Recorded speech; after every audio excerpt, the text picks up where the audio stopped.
What I wanted to do was spend some time with a certain group of synthesis methods and come up with some ideas using that, some patches and some sequences and things like that.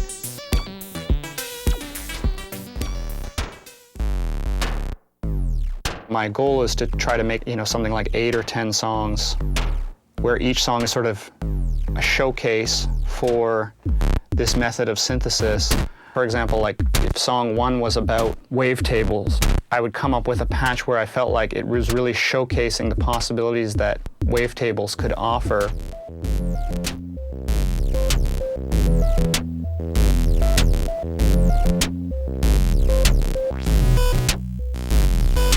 I want to make sure that I incorporate that as sort of like a main hook or a main like key element of the song.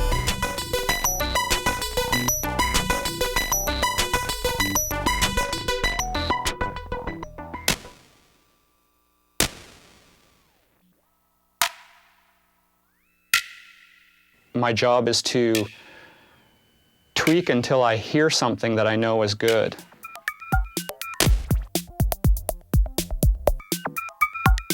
And then that's the moment where I take it from there and make a song out of that.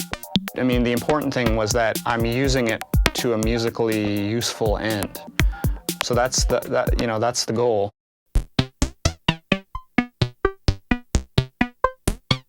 When I was into analog synths, I never would have thought that a digital oscillator would be interesting, but when I borrowed my friend's big Modcan system, he actually had some digital oscillators in there, and I used them and I realized that it really gave something interesting when you incorporated that into an analog signal path. I had a bias against digital as an oscillator sound source, and that was a revelation to me that was not a good bias to have.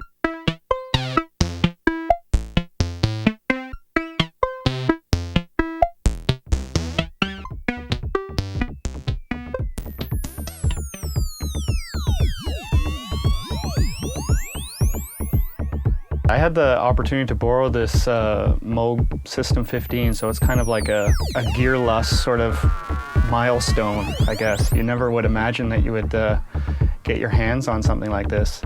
It definitely has a really old, beefy sound, which is amazing.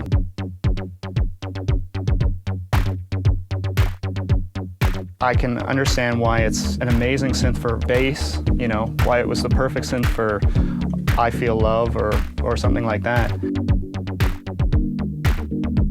But really, to me, it's more or less like a bit of a glorified mini Moog. Although I did find that being able to cross-patch it with my Eurorack definitely made it a lot more interesting, as well as I have these Mooger Fogers.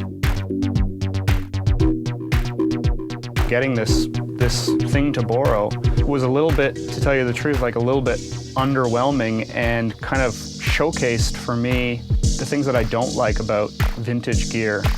I wasn't able to even use it for the first week and a half because the oscillators were just, crazy out of tune, drifting, fluctuating. So just a couple days ago, I got this track together, and it was the first time I was like, wow, okay, there's a steady, tuned part that I'm able to use out of this.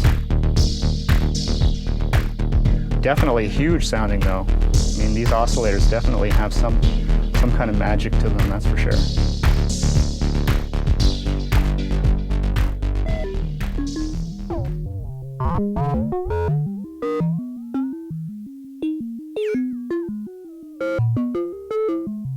The Buchla, on the other hand, is definitely something where I knew just by,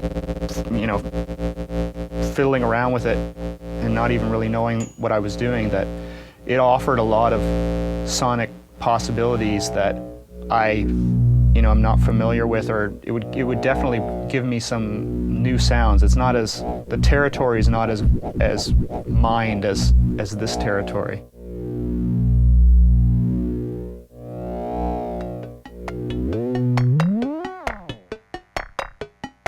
People are appreciating modulars now for endless possibilities.